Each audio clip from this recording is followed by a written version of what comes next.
ሰላም ጤና ይስጥልኝ አድማጭ ተመልካቾቻችን፣ የጽናት ሚዲያ ቤተሰቦች በመላው ዓለም የምትገኙ እንደምን ቆያችሁ፣ እንደምን ሰነበታችሁ ማለት እንፈልጋለን። ጽናት ሚዲያ በየጊዜው ፖለቲካዊ፣ ማህበራዊ የተለያዩ ወቅታዊ ጉዳዮችን ወደ እናንተ የሚያደርስ ሚዲያ ነው። ይሄ ሚዲያ በተከታታይ በሚያደርጋቸው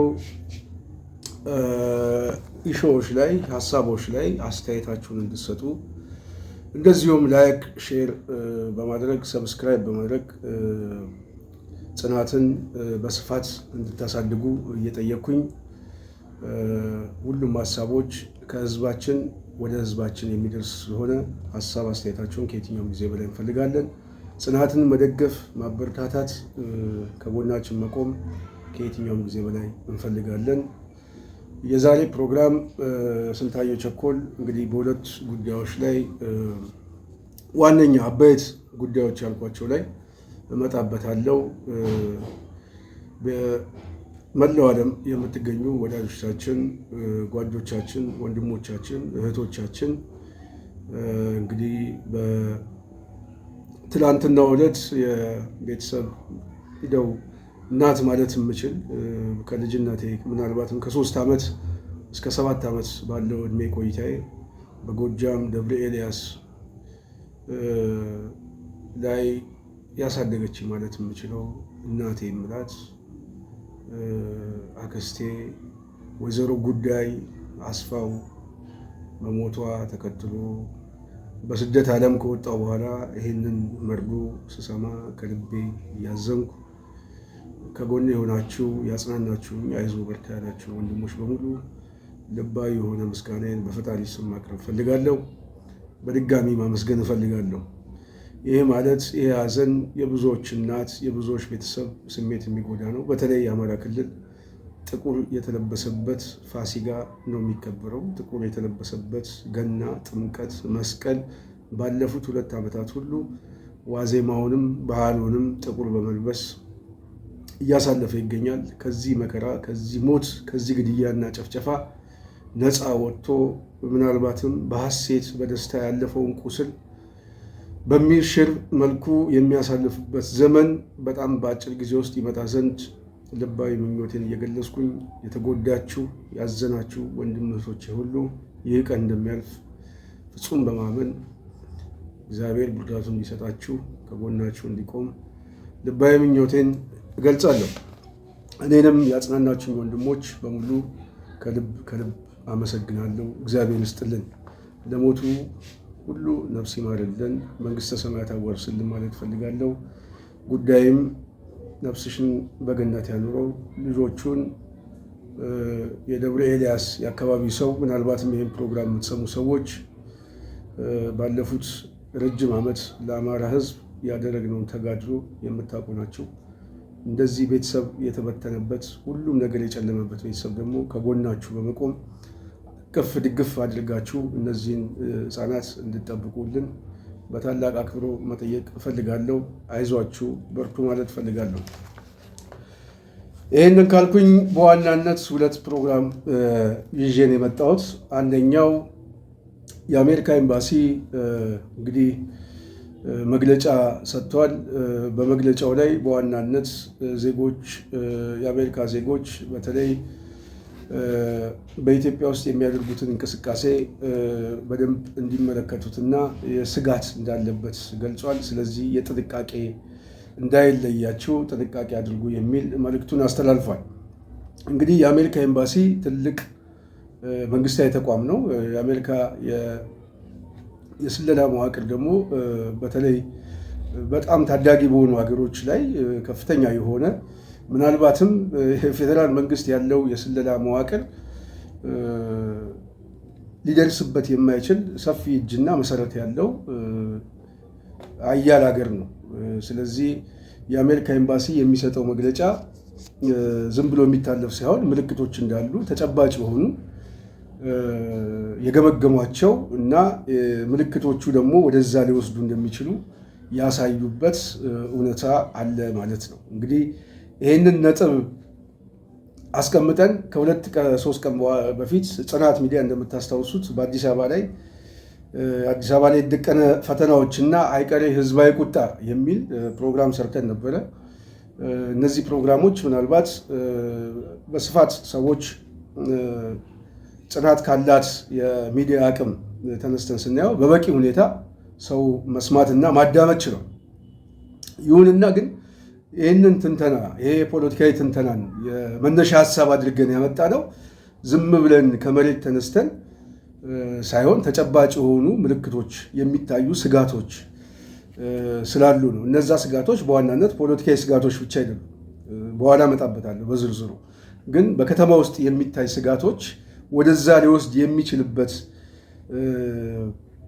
መንደርደሪያዎች ሊሆኑ ይችላሉ የሚል ፖለቲካዊ ግምገማ እንደሆነ ማስቀመጣችን ግልጽ ነው። ይህን ተከትሎ እንግዲህ በትላንትናው ዕለት በዛሬው ዕለት የአሜሪካ ኤምባሲ ምናልባት ይሄ ፕሮግራም ወደ እናንተ ሲመጣ 1 ቀንና 2 ቀን ሊያልፈው ስለሚችል የአሜሪካ ኤምባሲ ያወጣው መግለጫ አለ።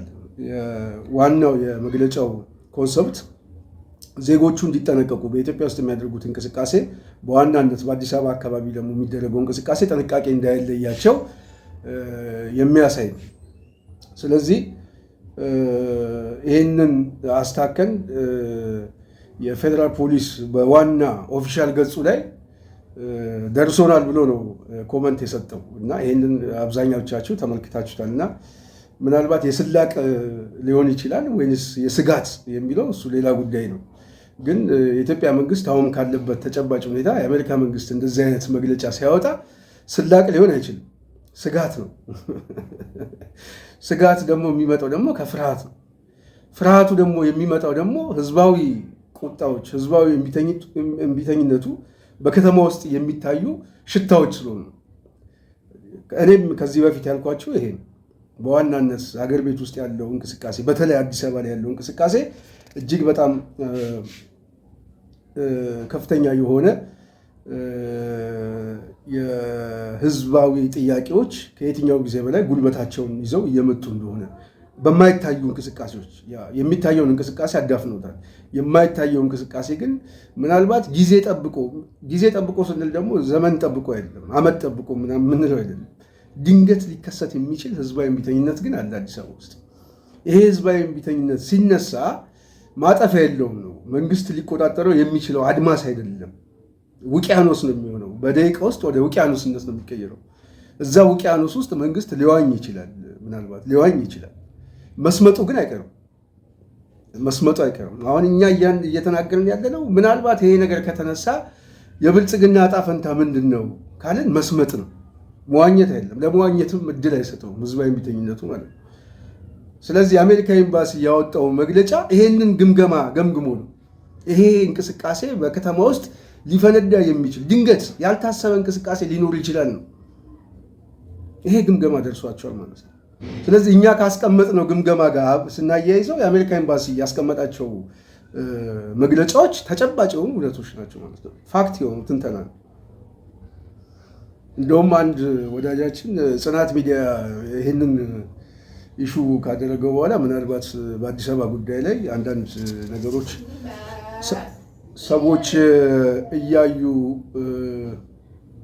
ሊሆን ይችላል ምናልባት የሚል ስላቅም አስቀምጧል። እና እኛ በዋናነት እያነሳን ያለነው ሚዲያው ላይ የምናነሳው ህዝብ ውስጥ ያለውን ስሜት ነው የምናንጸባርቀው እንጂ ፍላጎታችን አይደለም።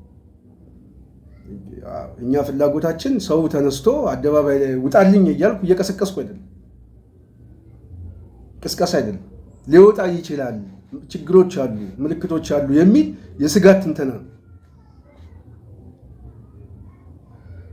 ከዚህ በፊት አንዳንድ ሰዎች አንተ ስደት ሄደህ አሁን እንደዚህ አይነት ጥያቄዎች ምናምን፣ እኔ ወደ ስደት የሄድኩት እኮ የመብት ጥያቄ ጠይቄ ነው። የመብት ጥያቄ ጠይቄ ታግዬበት ዋጋ ከፍዬበት፣ ይሄ ዋጋ ደግሞ አገር ቤት ውስጥ ተቀምጦ አስቻይ ሁኔታ ስላልሆነ ቢያንስ ሀሳቦችን ወጥቼ ሀሳቦችን ልግለጽ ማለት ነው። እኔ ሀሳቦችን ልግለጽ ማለት ግን ተጨባጭ የሆነ መሬት ላይ ያለው እውነቱን ደግሞ አትናገር ማለት አይደለም። እውነታውን እናስቀምጠዋለን። ከእውነታው ጋር ምናልባት ነገ ጠዋት የሚታይ ተጨባጭ ነገሮችን ማሳየት ደግሞ መሬት ላይ ያለው የህዝቡ ሁኔታ ነው። ስለዚህ የአሜሪካ ኤምባሲ ያወጣው መግለጫ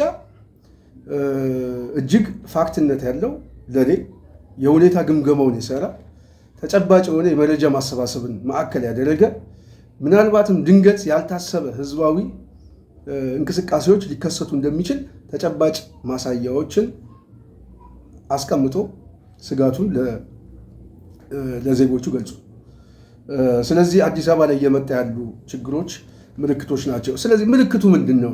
ዋናው ወደ ነጥባችን ስንሄድ የአዲስ አበባ ህዝብ ኩርፊያዎችና አይቀሬ ህዝባዊ ቁጣዎቹ ምን አይነት ምልክት አይታችሁ ነው እንደዚህ አይነት የስጋት ትንተና የምታመጡት የሚል ጥያቄ ይመጣል። እኔም ማስቀምጣቸው በዋናነት ብዙ ምክንያቶች ቢኖሩም ሰብሰብ አድርጌ አራት ምክንያቶችን ማስቀመጥ ይችላል። ህዝባዊ አመፁ የሚነሳበት ዋና ምክንያት አይቀሬ ምልክቶቹ፣ አንደኛ ከፍተኛ የሆነ የኑሮ ውድነት፣ የዋጋ ግሽፈት የፈጠረው ድህነት፣ ስራ አጥነት፣ የወጣቱ ቁጣ የህልውና ጥያቄ ሆኖበታል። ከድህነቱ በላይ የኑሮ ውድነቱ ግሽፈቱ ያመጣው ግሽፈቱን መቆጣጠር ያልቻለበት ሁኔታ በጣም በአነስተኛ ደሞዝ ቤተሰብን ማስተዳደር የማይችል ወላጅና ቤተሰብ በተለይ ደግሞ በከፍተኛ የትምህርት ውስጥ አልፈው ብዙ እውቀት ያላቸው ወጣቶች ስራ አጥ ሆነው መቀመጣቸው ከኑሮ ውድነቱ ተጨባጭ ሁኔታ ጋር አብሮ ሲታይ ከፍተኛ የሆነ የህልውና አደጋ ውስጥ እየገቡ ነው። ይሄ የፈጠረው ድህነት ለህልውናው የሰርቫይቫል ጥያቄ ይዞ ሊነሳ ይችላል። የራበው ህዝብ ምን ይበላል ነው ብለው የተናገሩት አንድ ፖለቲከኛ። የራበው ህዝብ ምናልባት የብልጽግናን ስንዴ ይበላል የሚባለው ተረት አሁን አይሰራም። የራበው ህዝብ መጨረሻው የሚበላው ስለሌለ ውቅያኖስ ውስጥ ምናልባት ከባድ የሆነ ብልጽግና የማይወጣበት ማዕበል ሊፈጥርበት ይችላል። ሁለተኛው የሰላምና ደህንነት እጦት። የሰላምና ደህንነት እጦት ወጥቶ መመለስ ያቃተው ማህበረሰብ በከተማ ውስጥ ተፈጥሯል። ከፍተኛ የሆነ መዋቅራዊ የደህንነት ሰዎች፣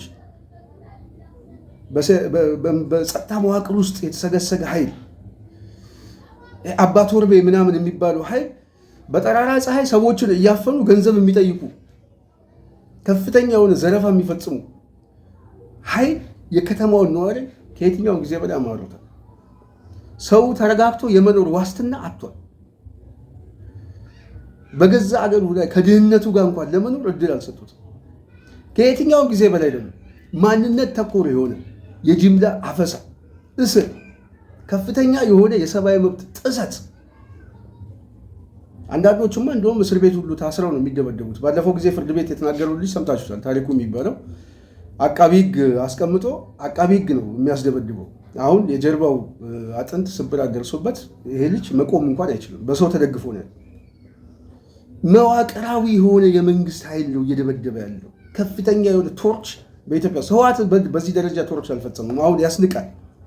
አሁን የብልጽግና ቶርች በጣም ያስንቃል። እኔ በተጨባጭም ስላየኋቸው ነው የደበደቡትን ሰዎች ማለት ነው። ፊኛቸው እስኪቆስል ድረስ በስቴፕራል አስታውሳለሁ። እዚህ ሰመራ የተወሰዱ ልጆች በተለይ 50ዎቹ ታውቃቸዋላችሁ። ከዚህ በፊት በአዲስ አበባ 50ዎቹ ተብሎ 2006 የካቲት አካባቢ ላይ የታሰሩት ልጆች አዋሽ 7 እየከፋፈሉ እየወሰዱ በፒንሳና በጉጠት እና በስቴፕራል ብልታቸውን አውጥተው ይይዟቸው ነበር። የምትናገር ከሆነ ተናገር እያሉ ከማን ጋር ነው የምትገናኘው እየተባለ አንድ ልጅ በድብደባ ሞቷል። የአማራ ባንክ ሰራተኛ የነበረች በድብደባ ነው የሞተው።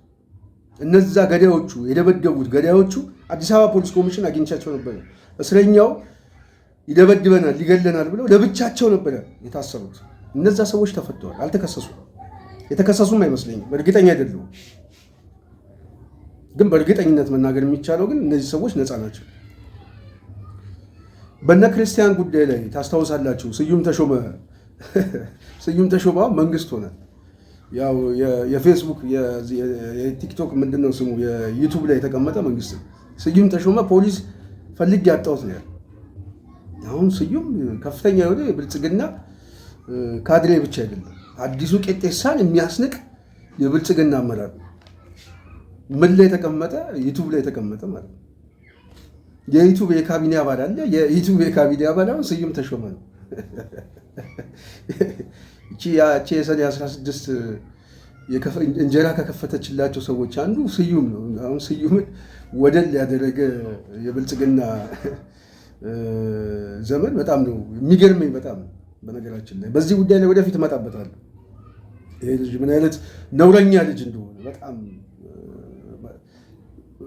በእኔ ደረጃ ስሙንም ማንሳት እውነት ለመናገር በጣም የምጠየፈው ነው። ግን በህወሓት ዘመንም ራሱ ይሄ ልጅ ሲታሰር የነበረው ለደህንነት ስራ እንጂ ለትግል እንዳልሆነ ተጨባጭ የሆነ ማሳያ ነው።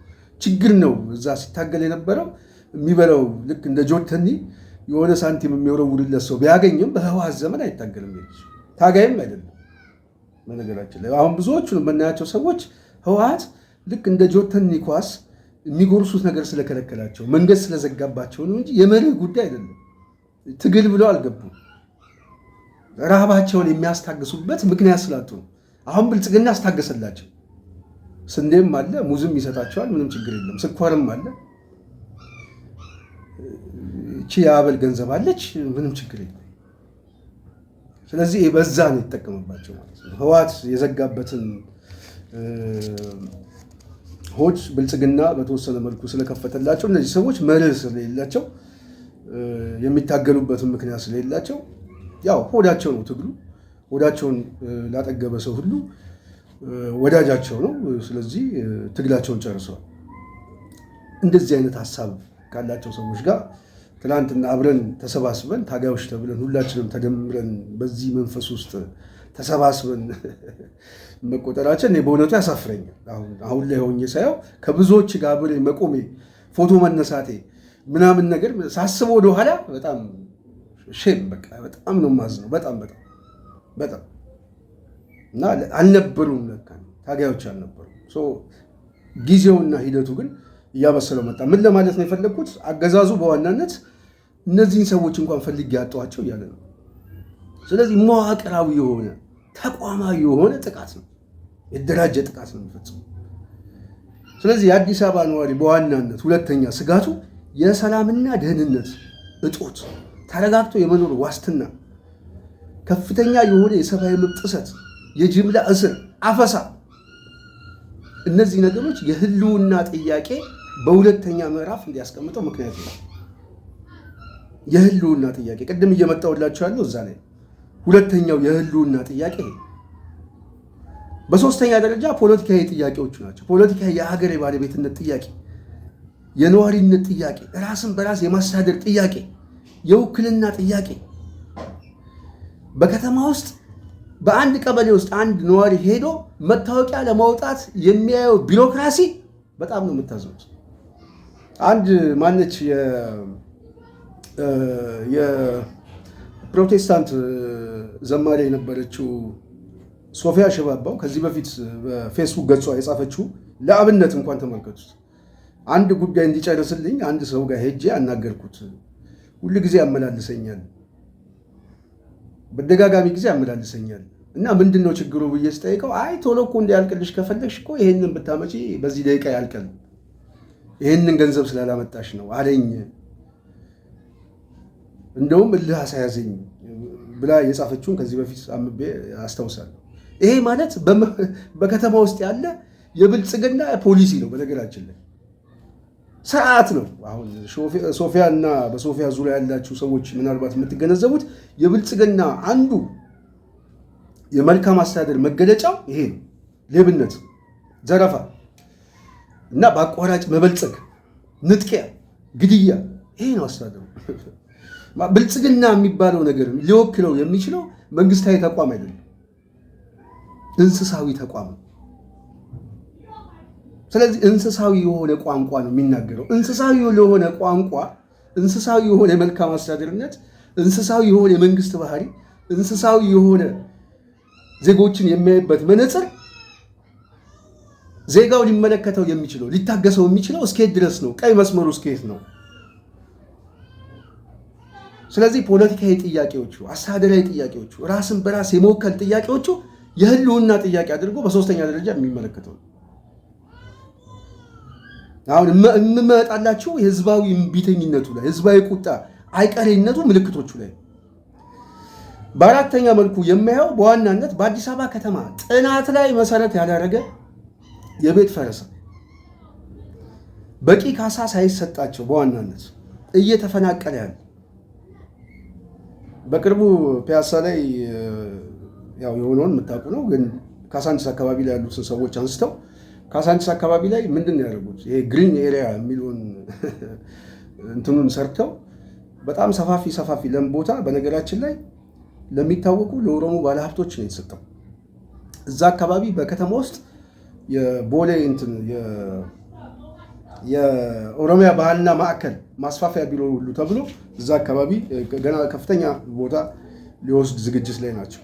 ከዚህ በፊት የኢደፓ ጽሕፈት ቤት የነበረው የኦሮሚያ ፖሊስ ኮሚሽኑ አድርገው የተወሰደበት ሁኔታ የምታውቁት ነው። ቤተመንግስት አዲስ አበባ ውስጥ እየተሰራ ነው። የኦሮሚያ ቤተመንግስት ኦሮሚያ የሚባል በሙሉ ተቋማት አገልግሎት ሴክተሮቹ በሙሉ አዲስ አበባ ላይ መቀመጫቸውን አድርገዋል። እና ይሄ የሚያሳየው ምንድነው? የከተማውን ነዋሪ በመንቀል የኦሮሚያ የመንግስታዊ ቢሮክራሲው መሳለጫ ማዕከል ለማድረግ የከተማውን ነዋሪ ወዴት ያወጡታል? እነሱ ኦሮሚያ ክልል የሚሉት ይሄ ቡራዮ፣ ለገጣፎ፣ ኮየ ፈጬ ምናምን ያወጡትና በከተማው ማዕከል ውስጥ ያለው የአዲስ አበባ ነዋሪ በኦሮሚያ ክልሉ ማዕከል ውስጥ አስተዳደር እንዲያገኝ የዚህ አገልግሎት ሴክተሩን በዛው እንዲጠቃለል የአዲስ አበባን ማዕከል ግን የኦሮሚያ ማዕከል አድርገው የኦሮሚያ ሲቪል ሰርቫንቱ በሙሉ የዛ ያስተዳደሩ የካቢኔው የምናምን መቀመጫ እንደውም ነገ ጠዋት የጨፌን ሁሉ ነቅለው አዲስ አበባ ላይ ለማምጣት ዝግጅት አላቸው። አዲስ አበባ ኦሮሚያ ፖሊስ ኮሚሽን መጣው። አሁን የሚቀረው የጨፌ ነው። ጨፌ ምክር ቤቱ አዲስ አበባ ላይ ይመጣል ማለት ነው። ስለዚህ አዲስ አበባ በዋናነት የመጠቅለል ስራ ነው እየተሰራ ያለው ማለት ነው። ከዚህ በፊት ብየዋለሁ። ይሄ የመጠቅለል ስራ በየት መልኩ ነው እያመጡ ያሉት? በሁለት መልኩ ነው። አንደኛው የከተማዋን ነዋሪ በመንቀል ዲሞግራፊውን ለመቀየር ነው፣ ንቅለ ተከላ።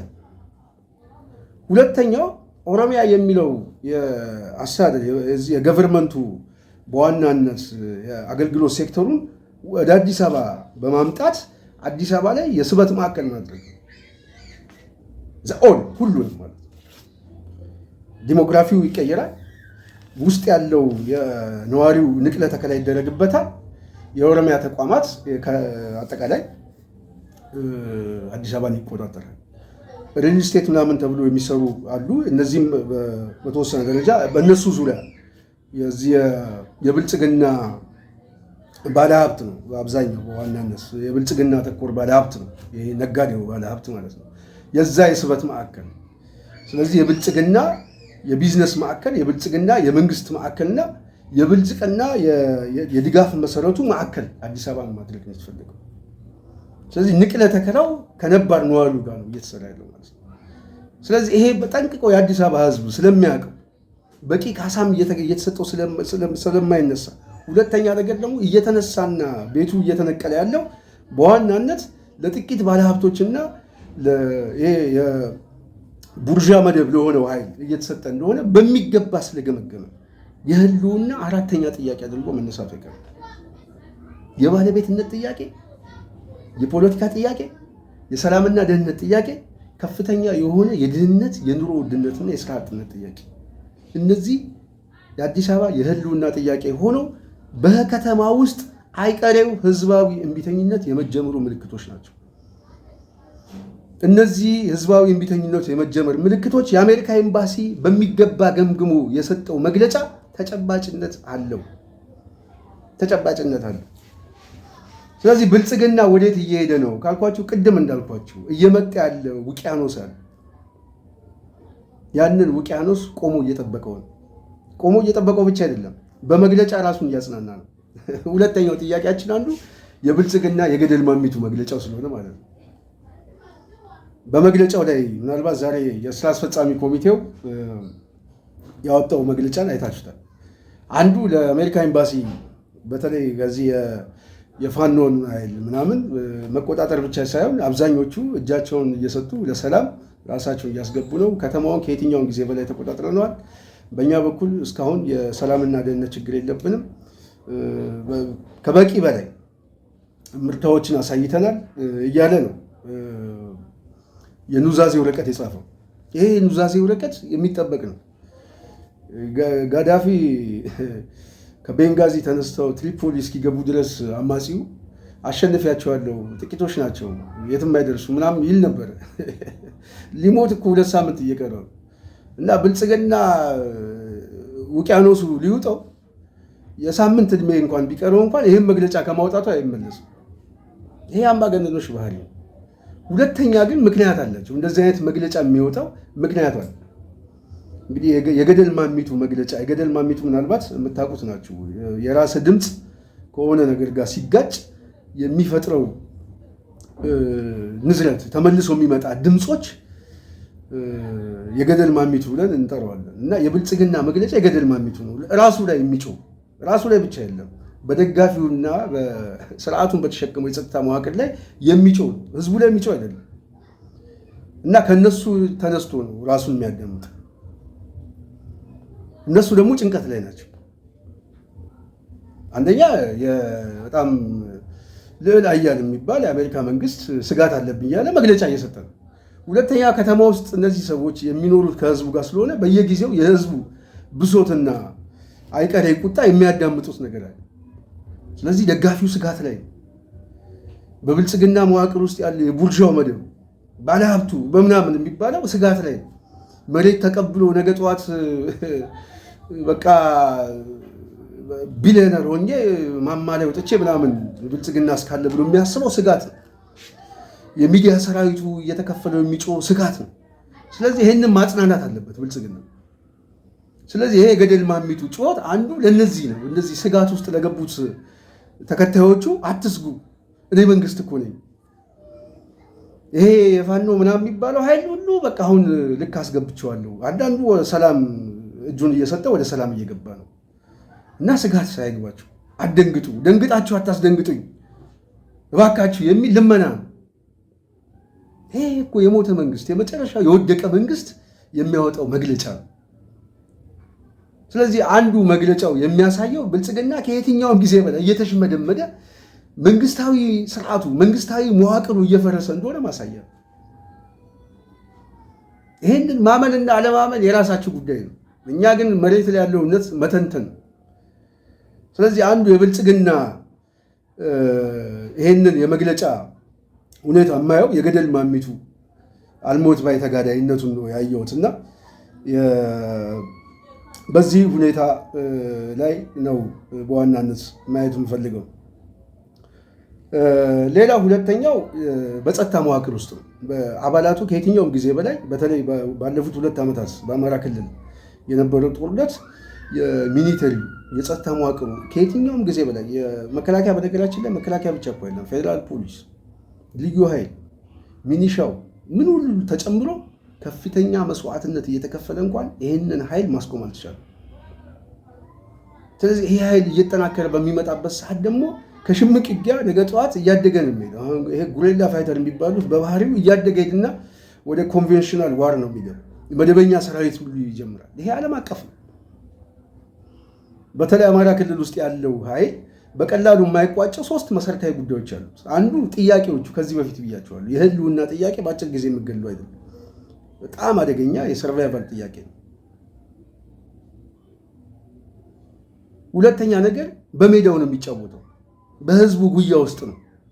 የጨዋታ ሜዳው ላይ ነው። ስለዚህ እያደገ እየፈረጠመ መሄዱ የማይቀር ጉዳይ ነው። አንዳንድ ሰዎች እየተራዘመ ሲመጣ ምናልባት በማህበረሰብ ውስጥ እየተፈጠረ ያለው ኪሳራ፣ እየተፈጠረ ያለው ውድመት ህዝቡን እያማረረው እንደሚመጣ አምናለሁ፣ አውቃለሁ። ይሄ ጦርነት ባህሪው ነው። በነገራችን ግን እየረዘመ በመጣ ቁጥር እንኳን እየረዘመ ከዚህ በኋላ ቢመጣ እንኳን አሸናፊ የሚሆነው የጉሬላ ፋይተሩ ነው እንጂ መንግስት አሸናፊ ሊሆን አይችልም። መንግስት በባህሪው በብዙ ነገር እየዳከመ ይሄዳል። እርግጥ ነው እንደ ብልጽግና ያለ መንግስት የአማራ ክልል ላይ ያለውን ጦርነት የሚመለከተው ህግ ማስከበር ምናምን ይሄ እሱ እንደሚለው ከሽፍታ ጋር ምናምን የሚል ቋንቋ አይደለም።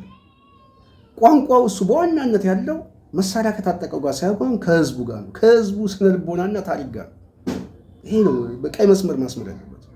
ብልጽግና እየተዋጋ ያለው አማራ የሚለውን እሳቤውን ነው፣ ታሪኩን ነው፣ ባህሉን ነው፣ ማንነቱን ነው፣ ካልቸሩን ነው። እሱን ነው የሚዋጋው።